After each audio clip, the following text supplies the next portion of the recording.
Yes, here he is. Do you want a formal introduction? No, that's fine. Okay. That's fine.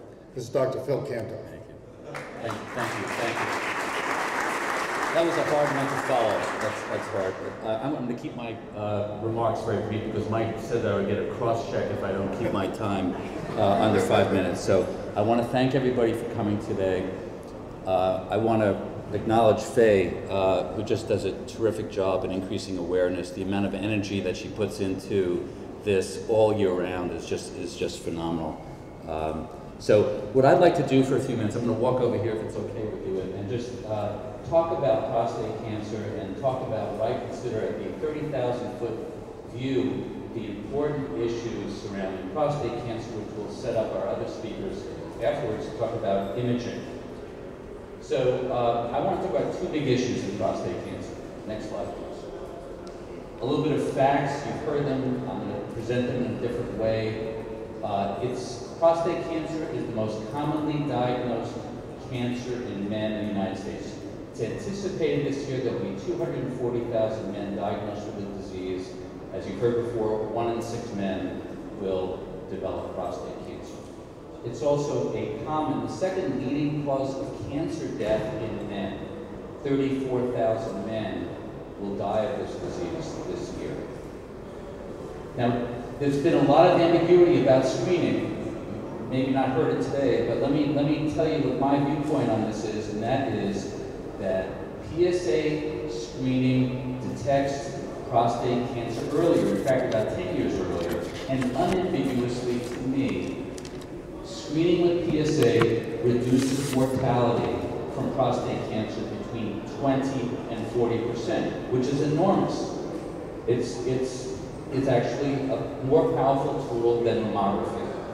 The issue, which needs to be separated from the diagnosis and the reduction of mortality, is that not everybody with prostate cancer needs to be treated.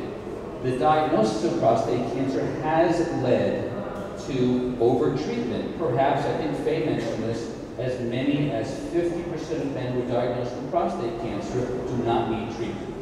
One of the big conundrums that we face. Next slide, please. So the big issue is, how will we distinguish aggressive prostate cancer that needs to be treated from what we call indolent prostate cancer to prevent overtreatment and the side effects of treatment that would be conferred unnecessarily to some men? And the answer to that is, as you'll hear about, imaging tools. You'll hear from our radiology colleagues. And I also believe that genetics is also one of the horizons for us in the future in terms of answering this question. Hopefully, between these two general tools, we'll be able to sort out who needs to be treated from who does not need to be treated. Next slide, please. The second big issue with prostate cancer is, frankly, too many men die of this disease, 34,000 men a year. What's amazing, and this is unprecedented in cancer, and that is over the past 2 years, there have been 4 therapies that have been approved by the Food and Drug Administration for the treatment of prostate cancer. And they are, first of all, Provenge, which is the first immunotherapy. What I mean by immunotherapy is a treatment that harnesses the immune system to fight the cancer. The first immunotherapy to work in cancer. Amazing. Second is a drug called abiraterone. I'm going to quiz you all on these names at the end. Abiraterone, it's a much better form of hormonal therapy than we had before. The third is paclitaxel. Remember that one? It's a new chemotherapy. And the fourth one is denosumab, which protects bones because cancer does spread to bones. Okay, next slide, please. That's not enough. With those treatments for men with advanced prostate cancer, we've prolonged survival by a few years. We need to do much better. We need to convert prostate cancer into a chronic disease where few men, if any, die of the disease. We have a few other drugs on the way. I'm not going to go into these in detail because of time, but these are very exciting advances that will take place over the next few years. MDB 3100, Radium 223, and Prostate. A couple of those will most certainly be FDA approved in the next year or so. And my final slide is, I think, one of the most remarkable things that I've seen in the 20 years that I've been working in this field. It's a drug that's called cabozantinib, which is capable of converting a bone scan.